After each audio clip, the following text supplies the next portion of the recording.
quand j'étais petit, donc les procès du genre Mariengwabi, qu'on appelait procès Mariengwabi, je pensais que c'était fini. Et donc, moi, à l'âge qui était le mien à l'époque, je ne pensais vraiment pas qu'on pouvait revivre la même chose.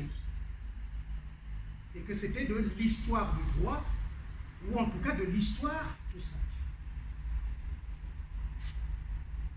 Mais non.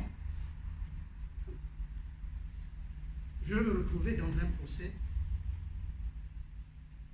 qu'on appelle le procès des explosions de Mpima.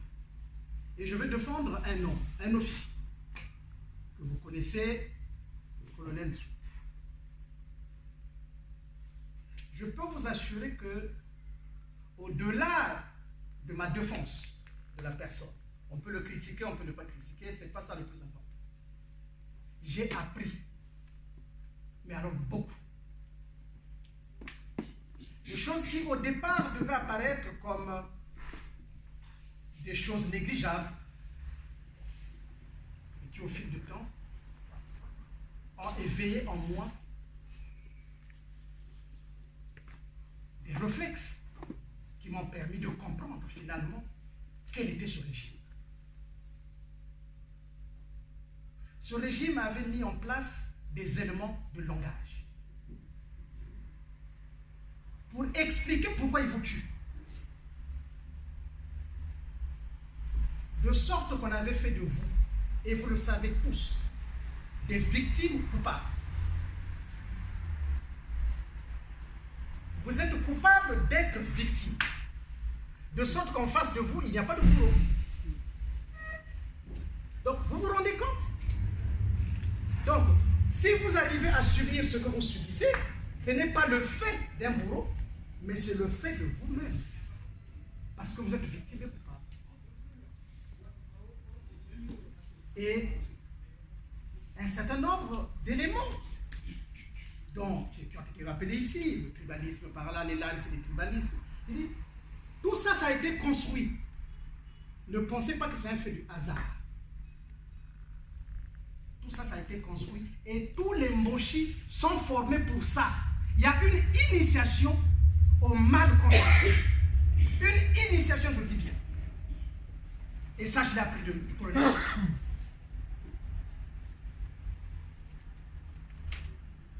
Et j'ai découvert donc ces clés-là. Et je sais désormais comment les affronter. Et je sais désormais comment les faire briller. Et c'est ce que nous allons faire. Génocide du Lari du Poul, crime dans la République ou vertu dans la chefferie. J'ai eu des appels à ce sujet. Pourquoi chefferie? Pourquoi ça? Ce n'est pas bien. J'ai insisté parce que la problématique est celle-ci. De deux choses. Quel est le contrat que nous avons signé lorsque des populations diverses se sont retrouvées sur le territoire Congo? Moi, Lari Congo, je viens du royaume. Les autres viennent de quelque part, je ne sais pas quelles étaient leurs institutions. Quoi qu'il en soit, nous avons vécu certainement ensemble la colonisation et donc, en commun, on nous a légué quoi? La République. Donc, notre trait d'union entre les autres et nous, c'est la République. Voilà. Que ce titre soit un titre vicié parce qu'il ne vient pas de notre propre consentement, mais il nous a été dévolu du fait de la colonisation et donc de la décolonisation. On ne peut malheureusement pas, on n'a pas eu le temps malheureusement de vérifier est-ce qu'il était possible pour nous de vivre dans la République et que la République nous soit dévolue comme ça alors que nous n'avons pas construit véritablement un contrat de vivre ensemble. C'est cela. Quel est le titre juridique qui nous permet de vivre ensemble et qui permet aux mochis de nous tuer? Quelqu'un peut nous sortir ce titre? Parce que c'est cela. Si ce titre n'existe pas, ça veut dire qu'il y a un problème. de deux choses l'une. Soit nous vivons dans la République, auquel cas les lois de la République doivent être respectées, et dans la République, nul n'est au-dessus de la loi. C'est le minimum qu'on puisse se donner pour vivre ensemble. Parce que la loi est au-dessus de tout le monde, au-dessus de nos coutumes, au-dessus de nos humeurs. Maintenant, lorsque je dis crime dans la République, mais dans la République, la valeur la plus élevée, c'est la justice, c'est la liberté. Et le crime en est l'inverse. Il est interdit, il est proscrit dans la République. Il est proscrit. Mais lorsqu'il est commis, l'auteur doit être arrêté et jugé. Ce qui fait de lui quelqu'un d'exclu de la société. Alors dites-moi, un criminel peut diriger dans une république?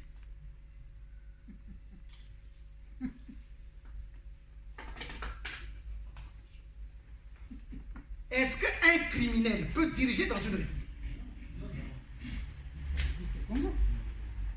Donc si un criminel ne peut pas diriger dans une république, c'est qu'il y a un problème. Oh, Sassou est un criminel.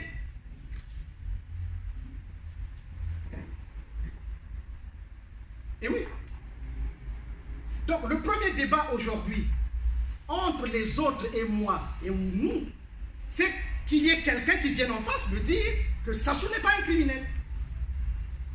Or, contrairement à certains qui font de la criminalité de Sassou une simple pétition de principe, moi j'en ai les preuves. Ok? Sassou sait ce que moi je sais et je sais qu'il est criminel. Alors à partir de ce moment-là, dans une république, un criminel doit être arrêté.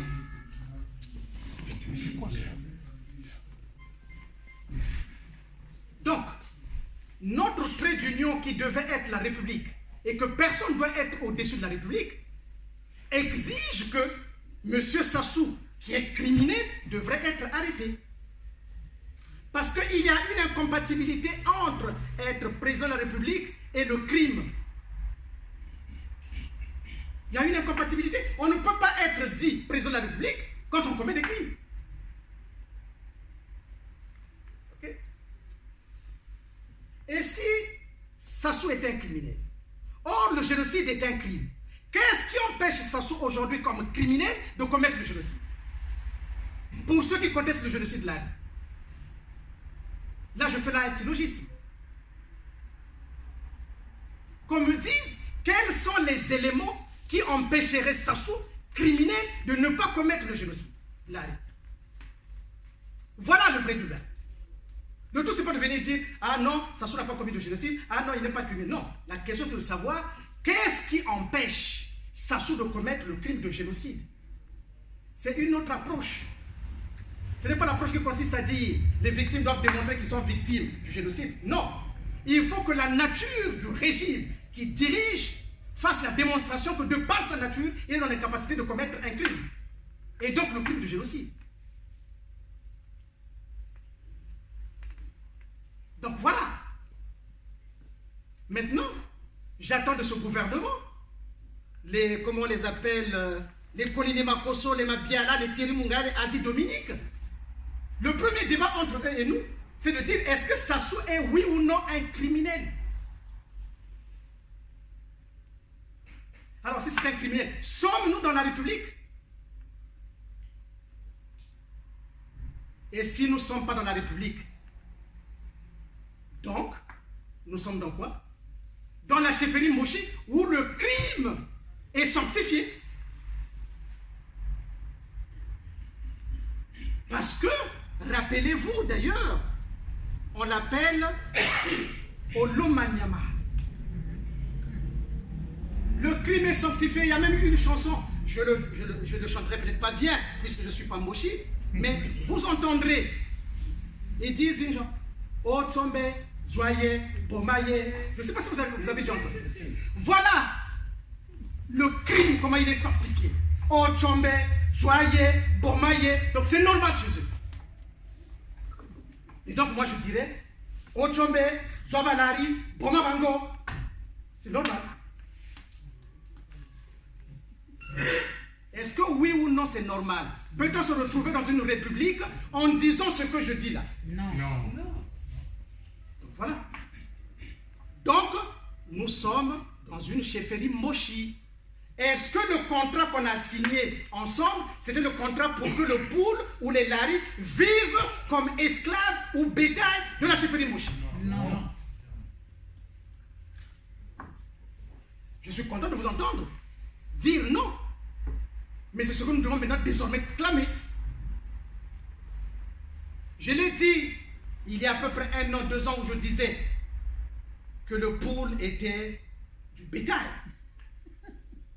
J'ai entendu plusieurs personnes reprendre ces propos, mais apparemment ils n'ont pas vu la densité de ce qui était dit.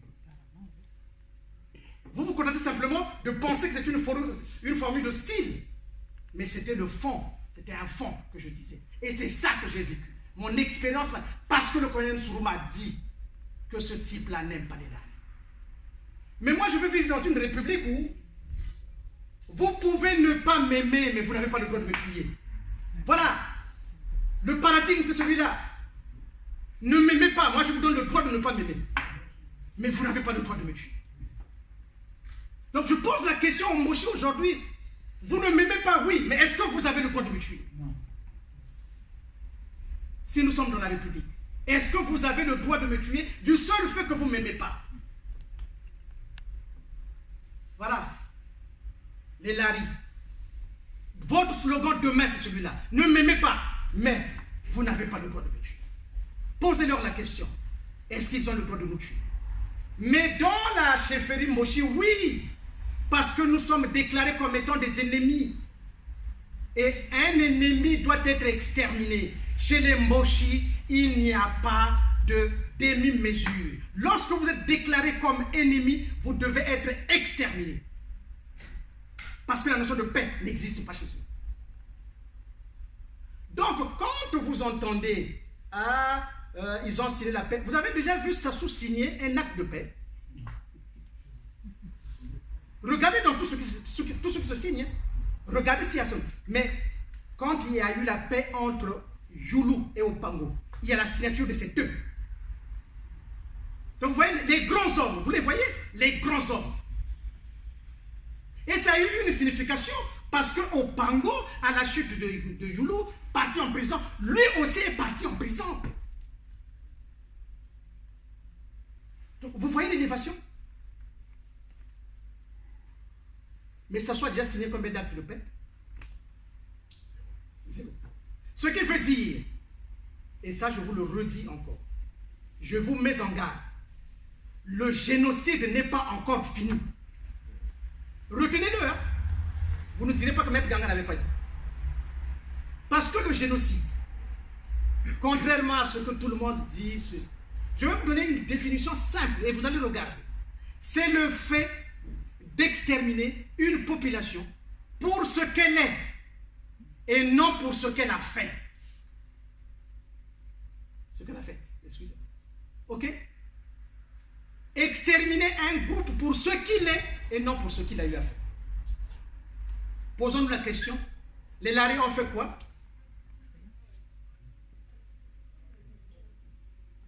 Maintenant, ceux qui contestent le génocide,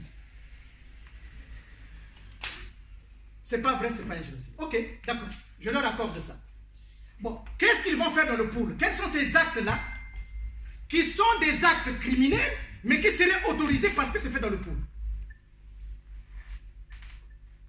Dans une république. Ok, ils ne commettent pas de génocide, d'accord.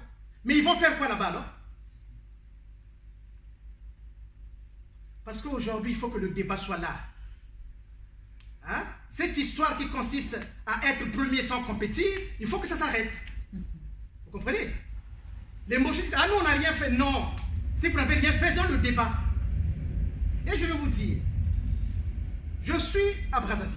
Je suis en train de défendre le dossier de M. Nzon, qui se trouve être interdit de voyager. Il arrive à l'aéroport, interdit de voyage. On m'appelle d'urgence, Maître Ganga, voilà un tel problème. Je dis, ah bon?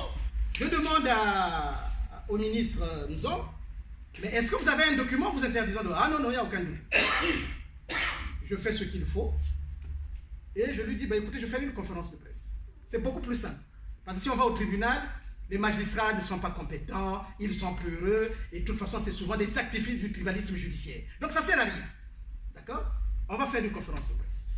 C'est, je crois, la photo que vous voyez. Et au cours de cette conférence de presse, j'ai sorti pour la première fois. C'est pour vous dire que ce que je dis, je ne le dis pas parce que je suis en France. Hein.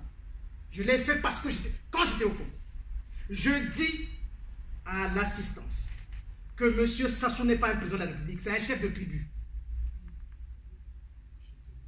Donc je l'avais déjà dit, les DVD existent. Je l'ai dit à Brazzaville.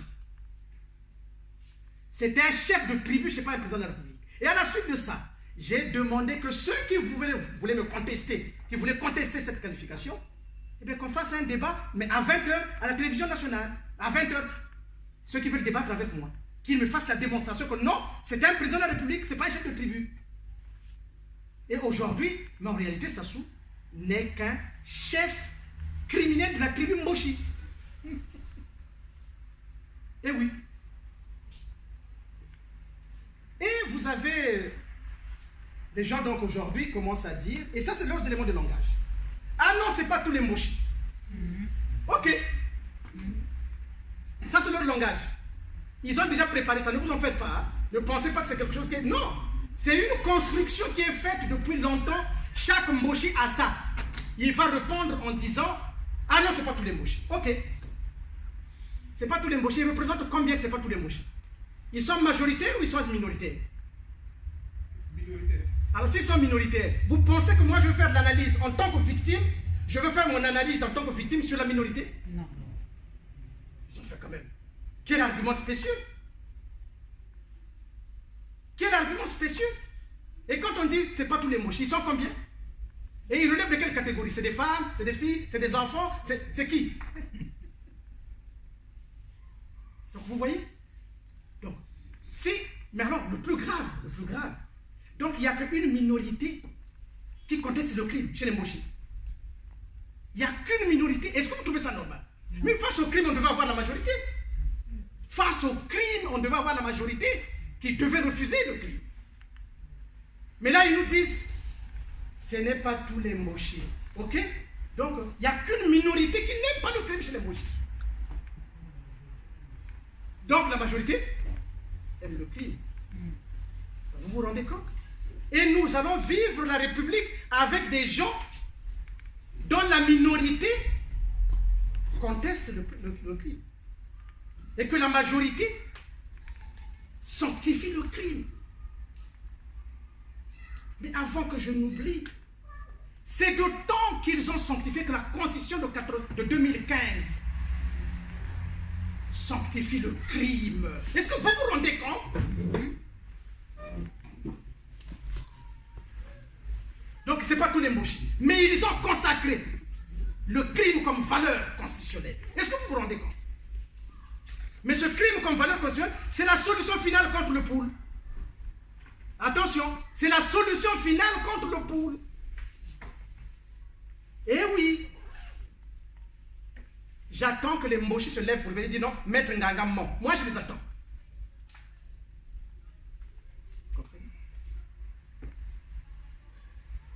Mais un argument encore beaucoup plus important.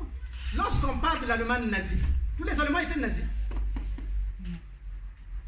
Mais on parle bien de l'Allemagne nazie. Mais tous les Allemands n'étaient pas nazis.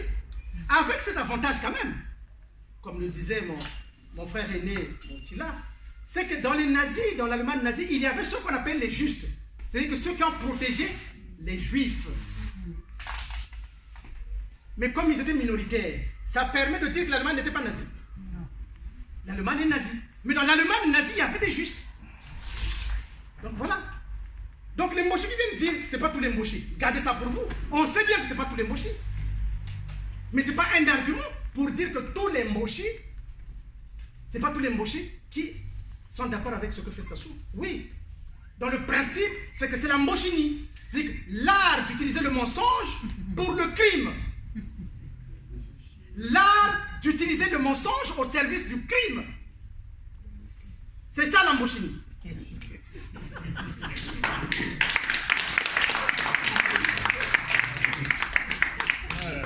Or, moi Congo, moi Larry, je veux un pays fondé sur la vérité au service de la liberté et de la justice. Voilà l'offre qu'on vous fait. L'offre que c'est ça. Vous ne pouvez pas, vous avez le droit de ne pas m'aimer, de me haïr, de ne pas m'aimer. Ok, mais moi je vis dans cette république où la vérité au service de la liberté et de la justice. Voilà. Vous pouvez ne pas m'aimer.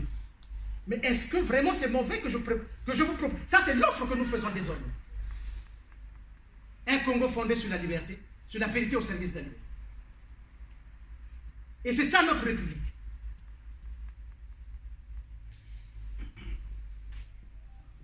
Un deuxième argument, c'est lequel?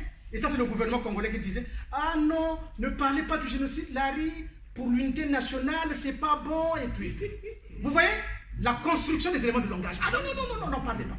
C'est pas bon. Ok? Un argument est simple. Donc, le génocide Larry est l'unité de mesure de l'unité nationale. Est-ce que le génocide là, donc les crimes sur les Larry, constituerait l'unité de mesure de l'unité nationale? C'est cela? Donc, eux qui tuent sont dans l'unité nationale, nous qui dénonçons, nous sommes dans la désunion de l'unité nationale. C'est cela? Ils sont fermes. Est-ce que vous vous rendez compte jusqu'où va l'hypocrisie, la haine, le mensonge? Est-ce que vous vous rendez compte? Non. C'est un argument qui ne tient pas. D'accord? Donc, si c'est ça l'unité de mesure, eh bien nous, on n'a pas envie de mourir pour que cela serve à l'unité nationale, non. De toute façon, on voit bien qu'en réalité, il n'y a pas d'unité nationale. Il y a l'unité des crimes contre le pool. Voilà. C'est ça, la réalité. C'est l'unité des crimes contre le pool.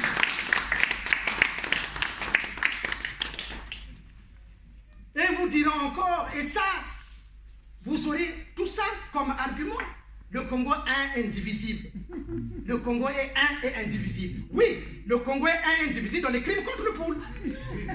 Oui, c'est ça. Vous êtes tous unis pour tuer au pool. Ah oui, ça c'est vrai. Ça c'est bon pour vous.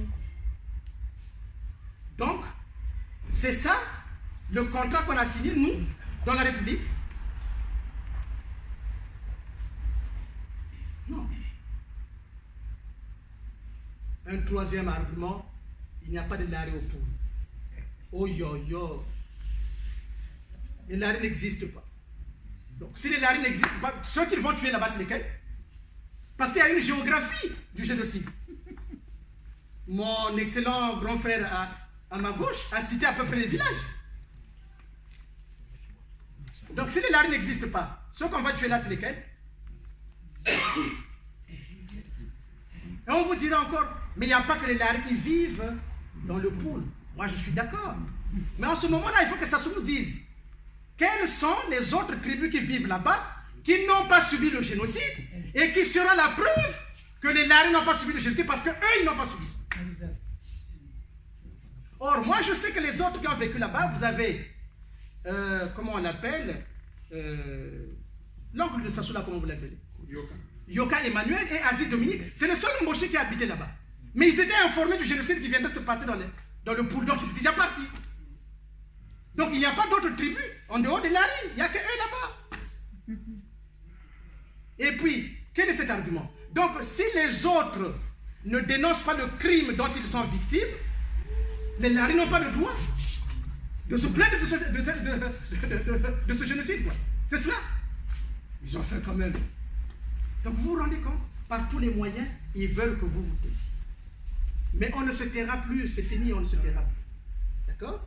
Alors, le génocide est arrivé dans quel sens aujourd'hui?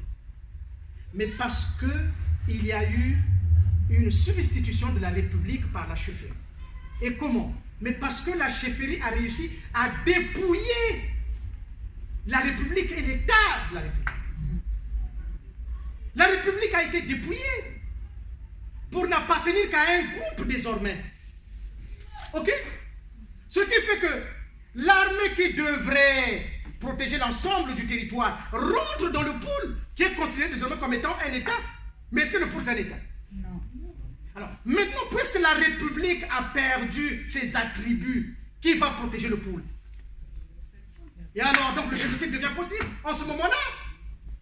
Donc, il n'appartient plus au pool de démontrer qu'il est victime du génocide. Il appartient à la nature du régime qui est la chefferie Moshi de faire la démonstration qu'ils n'ont jamais commis de génocide et que l'armée n'est jamais rentrée là-bas. Voilà, c'est ce qu'il faut démontrer. L'approche change.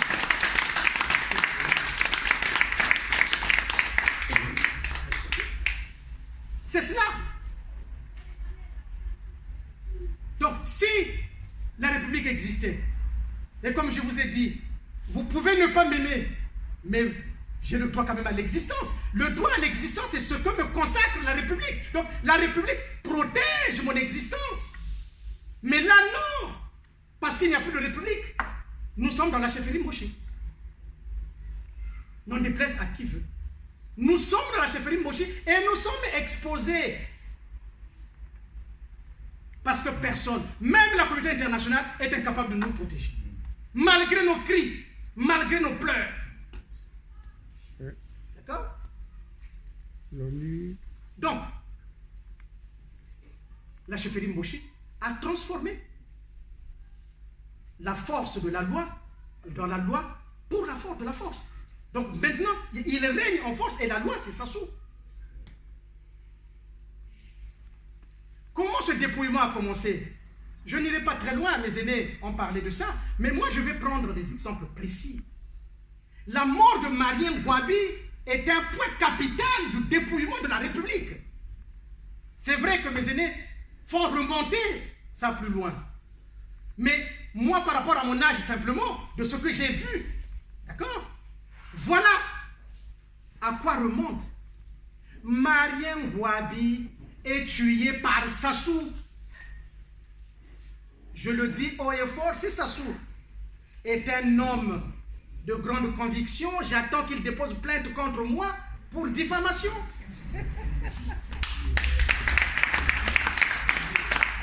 C'est Sassou qui est au cœur de la mort de Marien Ngouabi. Les couillous le savent.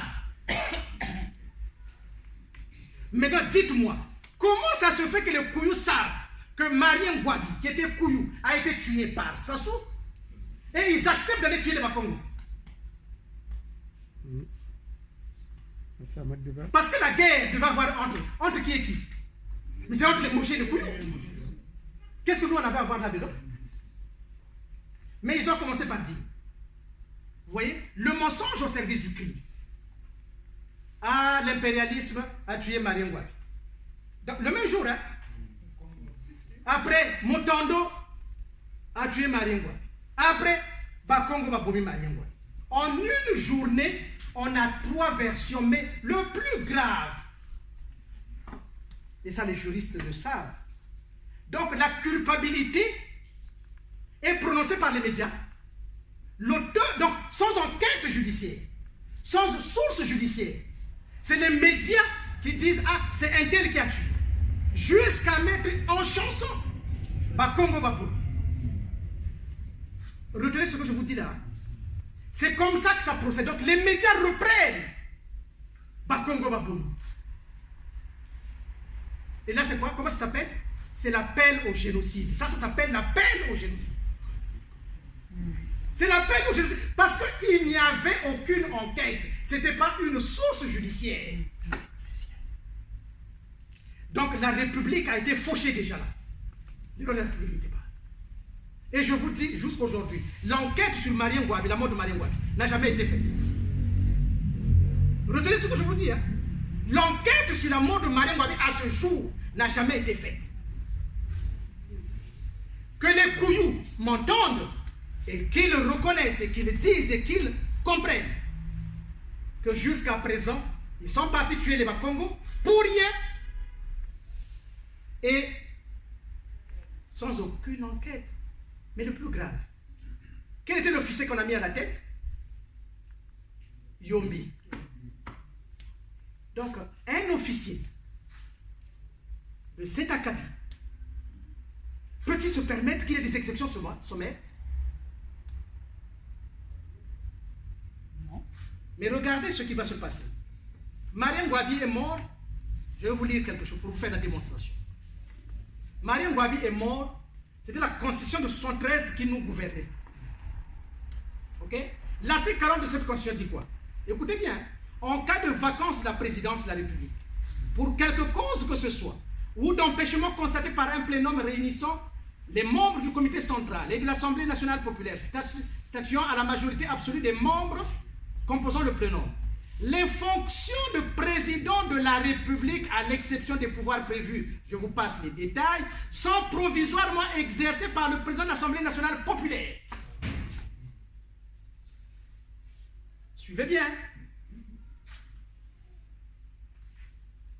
En cas de vacances, les fonctions sont exercées par le président de l'Assemblée et il avait 3 mois pour ça. Qui était le président de l'Assemblée à l'époque? Mouissou Poiti, exactement. Et qui était le premier permanent du PCT? Qui était le premier ministre? Louis Sylvain Goumou. Eh oui. Eh oui. Ça n'attire pas votre attention, hein? Ah, j'ai mal. Donc vous voyez? Et qu'est-ce qui va se passer? Tister va faire quoi? Excusez-moi. Tister, à la mort de Marien Gouabi, donc malgré la Constitution, malgré la Constitution, à la mort de Marien Gouabi, va prendre ce qu'on appelle acte 005 PCT du 19 mars. Donc, le lendemain de la mort. L'acte en question, il prend un acte du PCT. L'acte du PCT, le PCT n'était que le parti. Donc, vous voyez, il prend un acte qui n'a rien à voir avec la Constitution. Qui n'a rien à voir. Non, mais il faut bien suivre. Hein. Tister prend un acte qui est donc innommé, qui n'a aucune conformité avec la Constitution, et il dit ceci. Le comité central du Parti congolais du travail, suivez bien, vu les statuts du Parti congolais du travail, vu le règlement intérieur du comité central, vu les nécessités de la révolution, on ne rappelle pas la Constitution. Est-ce que vous voyez? Oui. Il ne rappelle pas la Constitution, mais donc cet acte a son fondement où? Il est irrélevant, comme diraient les juristes, il est irrélevant de la Constitution de 73. Donc, Tister avait fait une forfaiture. Tout ça pour arriver à quoi? Bakongo Babomimare. Eh oui! C'était une forfaiture. Donc, vous voyez, la République qui était faite des lois, là, en l'occurrence, c'était la Constitution de 73. On peut critiquer, on peut ne pas critiquer, ça c'est un autre problème. Mais c'était ça notre République. D'accord? Donc, du coup, Tister crée le comité central avec son acte 005. Et il appelle acte 005, donc c'est ni règlement, ni ordonnance, qui n'est pas. Donc, il ne parle même pas de la Constitution. À la fin, il vient dire, vu les nécessités de la révolution. Vous vous rappelez de ce qu'on a dit tout à l'heure, la révolution? Donc, les nécessités de la révolution constitueraient un empêchement directement pour respecter la Constitution? Non. Et donc, on sort déjà des institutions. On sort carrément. Et de l'acte 005 va découler l'acte 001 du CMP signé par Sassou, le commandant Sassou, qui va désigner comme président Yombi. Donc, Sassou, simple ministre qui n'est rien du tout, C'est lui qui désigne comme président Yombi. Non, peu importe. Il n'est pas membre du comité central, c'est vrai en plus. Mais est-ce que vous voyez un simple ministre, fut-il ministre de la Défense, il nomme un président. Vous avez vu ça où? Nulle part. Nulle part. Sauf chez les Moshi, évidemment. Oui. Donc, c'est le seul pays au monde, un ministre, un simple ministre, décide que toi, je te fais président. Alors qu'ils sont tous dans le complot de la mort de Marien Ngouabi. Et écoutez ce que dit Yombi à la conférence de ça. Vous l'avez entendu, non? Ah, pendant tout ce temps-là que moi j'ai dirigé, c'est Sassou qui était le vrai président. Un colonel, officier supérieur. Il dit, ah non, pendant tout ce temps-là, c'était pas moi, c'était Sassou. Ils ont faim. Alors, donc on est en train de tuer des gens dont il ne sait l'origine. Mais il reste quand même là, il ne démissionne pas. C'est ça. Pourquoi il ne démissionne pas? Non, il ne démissionne pas. Donc il savait. Donc on est en train de tuer. Là, alors, nous prenons donc l'hypothèse, la première hypothèse. 1, le cardinal est tué.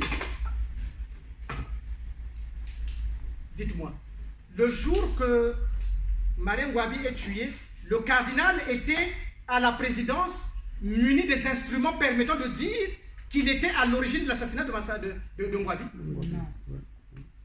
Ils ont fait. Dites-moi, à l'époque, qui était procureur de la République, parce que la procédure n'a pas changé, parce que c'est les lois de 63.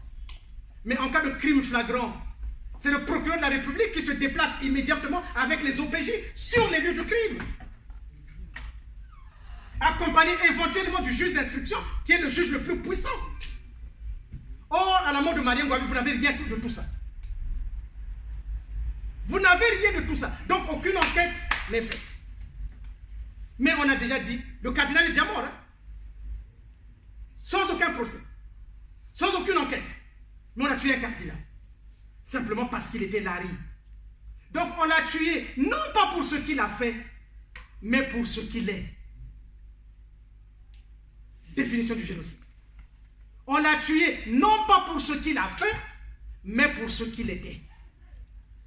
Un cardinal Larry. Y a-t-il eu un procès jusque-là? Mais Sassou est à l'origine de l'assassinat du cardinal. Maintenant, moi, je veux que les nordistes doivent entendre ça maintenant. Sassou est à l'origine de la mort de Marien Ngouabi. Sassou est à l'origine de l'assassinat du cardinal Emile Gayenda. Maintenant qu'on nous dise qu'est-ce qu'on fait. Et de Massamba Déba aussi. Non, mais je vais venir, attendez. Qu'est-ce qu'on fait maintenant? Dans la République, il faut ouvrir des informations judiciaires pour que Sassou soit exclu et qu'on mène une enquête. S'agissant de Marien Ngouabi, nous allons tout faire pour qu'on mette désormais une enquête internationale pour savoir qu'est-ce qui s'était passé. Parce qu'il y a des innocents qui ont été tués. Eh oui. Nous ne pouvons pas laisser ça. Nous ne pouvons pas laisser ça. Nous devons repartir. Nous devons savoir. Et la France a les secrets de défense de la mort de Marien Ngouabi. Il devra lever le secret de défense. Nous devons le savoir. Parce que nous, les Larry, nous avons subi à cause de ce Marien Ngouabi dont nous n'étions pas l'auteur. Ok? Donc, aucune enquête n'est faite. Mais je vais vous démontrer après ce qui a été fait. Massamba Déba. Venons-en à Massamba Déba. Qui convoque Massamba Déba? Non, Marien est mort. C'est Sassou qui le convoque. Pourquoi ça s'est éteint là? C'est Sassou qui le convoque. Pourquoi ça s'est éteint? D'accord? C'est Sassou qui le convoque. C'est Sassou qui le convoque. D'accord? Ok? Mais Massamba Déba.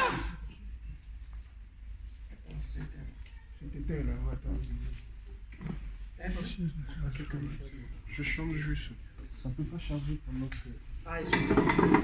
j'utilise.